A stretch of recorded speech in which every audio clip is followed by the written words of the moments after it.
Welcome to KitStop's introductory video showing how to use our KSR 501 passive infrared sensor. This video shows a simple intruder detection system that can be built using our 501 modules and one of our voice recorder modules. In this video we're using MXA113, which includes up to 8 individual audio tracks and comes with an onboard 8 watt audio amplifier.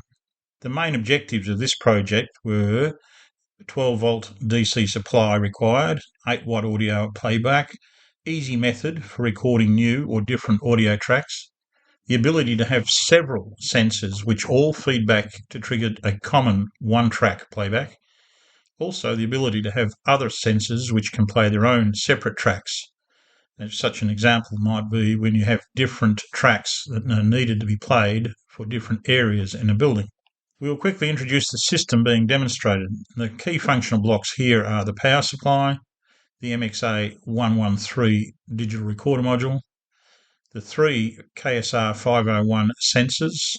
Each has its own custom interface module which converts the PIR signal into the trigger signal for the playback module, and the external loudspeaker. The 2 sensors on the right are both connected into one input. When either of these sensors is triggered, they'll cause the MXA113 to playback message 1. The single sensor on the left will cause the MXA113 to playback message 2. For this demonstration, I'll first cover all the sensors so that we don't get false triggering. Then I will demonstrate each sensor individually. This is message 1, message 1.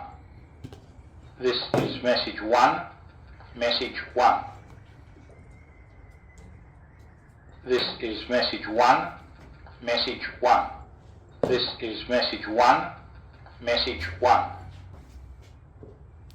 This is message 2. If you would like to learn more about this project or how you could copy and modify it for other applications, please send us an email to info@kitstop.com.au. Details are included below this video. We hope this video has been useful to you. Thanks for watching, and we look forward to hearing from you.